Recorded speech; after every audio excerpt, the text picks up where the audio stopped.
In the 1980s and the 1990s, there was one golden rule in toy marketing. If a film was popular, it needed toys.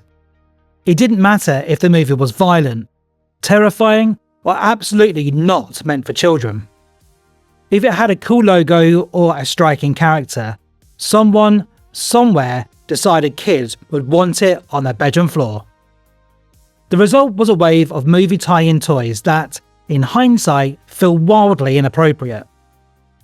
These were toys based on films full of death, horror, swearing, adult themes, and nightmare fuel. Yet somehow, they were sold right alongside cuddly bears and plastic dinosaurs. At the time, nobody seemed too worried. Kids loved them. Parents were often confused, and toy companies were making a fortune.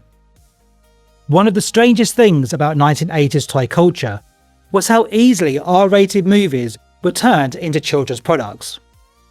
Films like Alien and Predator are tense, violent science fiction stories about survival and death. They feature chest-busting, acid blood, and constant fear. Naturally, they were also turned into action figures, vehicles, and playsets. Kids who had never seen the films could still own xenomorph figures, space marines and guns, alien eggs that opened to reveal monsters. The toys stripped away the horror and left the designs, turning nightmare creatures into something you could pose and battle on the carpet. It was bizarre, but it worked. Few examples sum this up better than RoboCop. The film is brutal and filled with graphic violence. It's a movie about corporate greed, police corruption, and the loss of humanity. It is not for children. And yet, RoboCop toys were everywhere. There were action figures, cap guns, even a cartoon series made specifically to sell toys. To make this work, everything that made RoboCop disturbing was quietly removed. Blood vanished, violence became laser-like, and the satire was ignored completely. Kids didn't care. RoboCop looked cool. That was enough. The late 1980s and early 1990s also saw slasher villains become toy aisle regulars. Characters like Freddy Krueger, Jason Voorhees, and Chucky. These were killers from horror films designed to scare adults and teenagers. They murdered people in creative, disturbing ways, and yet, toy versions were made, often with removable weapons and smiling faces. In some cases, the toys might be seen as more disturbing than the films. A small plastic version of a knife-wielding killer sitting on a shelf didn't feel playful, it felt wrong. But that sense of danger only added to their appeal. Owning one felt like getting away with something. The Terminator is another strange case. The original film is dark, violent, and relentless. It's about an unstoppable machine hunting a woman to kill her before she can change the future. There is nothing child-friendly about it. Yet the Terminator became a toy line, complete with figures, guns, explosions, and vehicles.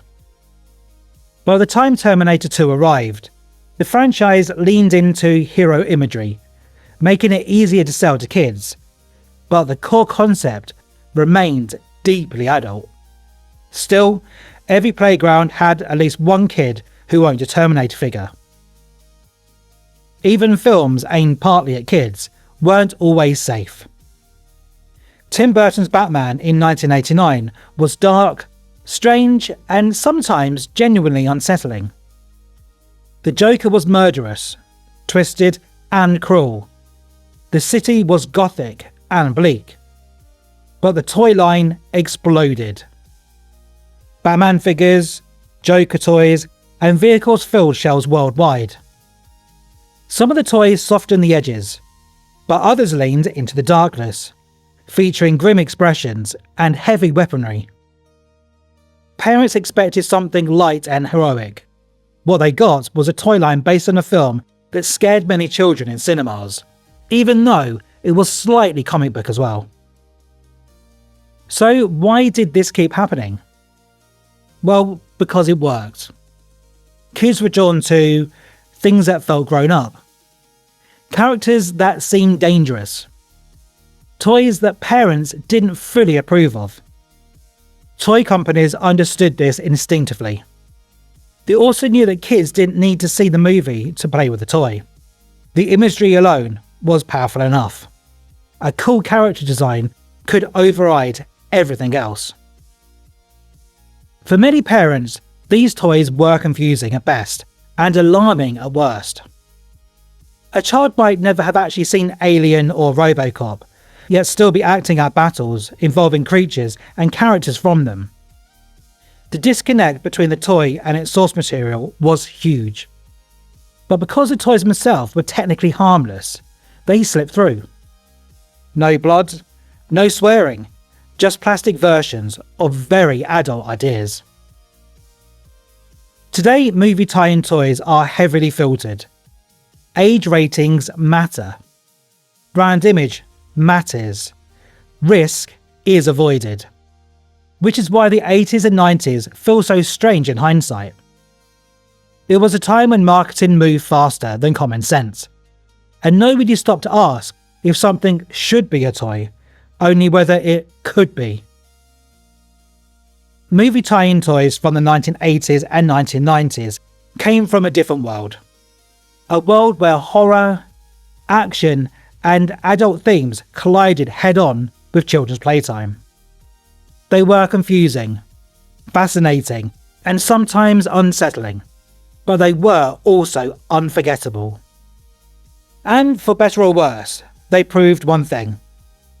The toy aisle used to be a lot braver, and a lot weirder.